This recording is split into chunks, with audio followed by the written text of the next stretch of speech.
Let's improve English. वह हमारे परिवार की शान है. इसे इंग्लिश में कैसे कह सकते हैं? इसी तरह के कुछ यूज़फुल हिंदी सेंटेंसेस का इंग्लिश ट्रांसलेशन मैं आपको इस वीडियो में बताने वाला हूँ.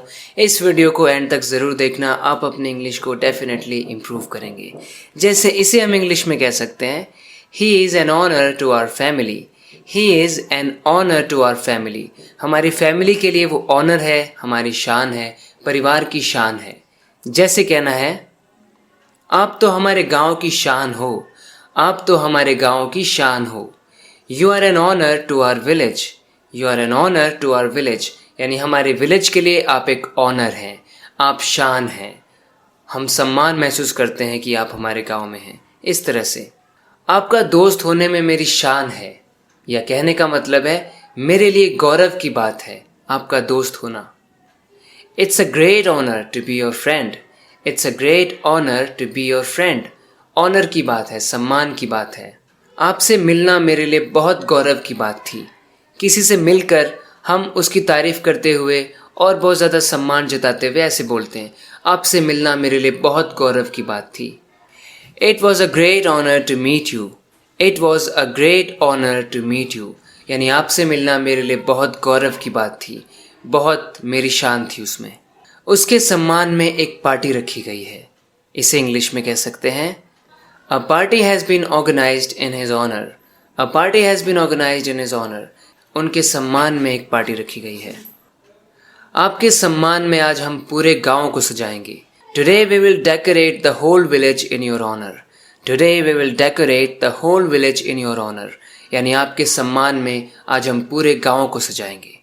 In your honor, we will decorate the whole village. उसे बाहर का आदमी मत समझना. उसे बाहर का आदमी मत समझना. Don't take him for an outsider. Don't take him for an outsider. यानी उसे बाहर का आदमी मत समझना. To take someone for something मतलब by mistake किसी को कुछ और समझ लेना, कुछ गलत समझ लेना. मुझे बेवकूफ़ मत समझना. Don't take me for a fool. Don't take me for a fool. मुझे बेवकूफ़ मत समझना. मैंने तुम्हें गलती से मोहित समझ लिया था. जैसे मुझे लगा तुम मोहित हो, गलती से मैंने तुम्हें मोहित समझ लिया था. I took you for Mohit. I took you for मोहित. यानी गलती से मैंने तुम्हें मोहित समझ लिया था. इसी को आप ऐसे भी कह सकते हैं, I mistook you for Mohit. I mistook you for Mohit. Mistake somebody for something. यानी किसी को गलती से कोई और समझ लेना. हमारा इंतज़ार बस अब ख़त्म हो ही गया. मीटिंग बस अभी ख़त्म हो ही गई. किसी को जब हम कहते हैं ना, अब ज़्यादा इंतज़ार नहीं करना पड़ेगा, बस हो ही गया, ऐसा तो मीटिंग तो बस ख़त्म हो ही गई, इंतज़ार तो बस ख़त्म हो ही गया. ऐसे सेंटेंसेस के लिए हम कह सकते हैं, our wait is almost over. Our wait is almost over. Meeting बस अभी ख़त्म हो ही गई. The meeting is almost over. The meeting is almost over. उससे कहना ना कहना एक ही बात है. वहाँ जाना ना जाना एक ही बात है. यहाँ रुकना ना रुकना एक ही बात है. इस तरह के सेंटेंसेस को इंग्लिश में हम कैसे कह सकते हैं? यानी उससे कोई फ़र्क नहीं पड़ता, ये करें या ना करें, इससे कोई फ़र्क नहीं पड़ता, एक ही बात है दोनों. इस तरह की बात को हम इंग्लिश में ऐसे कह सकते हैं, there is no point in telling him. There is no point in telling him. यानी उसे बताने का कोई मतलब भी नहीं है, एक ही बात है. उससे कुछ कहना ना कहना एक ही बात है. There is no point in going there. There is no point in going there. वहाँ जाना ना जाना एक ही बात है. There is no point in staying here. There is no point in staying here. यहाँ रुकना ना रुकना एक ही बात है. वो मेरी कोई फिक्र नहीं दिखाता. मेरी कोई फिक्र तो वो दिखाता ही नहीं है. He doesn't show any concern for me. He doesn't show any concern for me. मेरे लिए वो कोई कंसर्न दिखाता ही नहीं है, कोई कंसर्न नहीं दिखाता. So concern means a feeling of worry for something or somebody.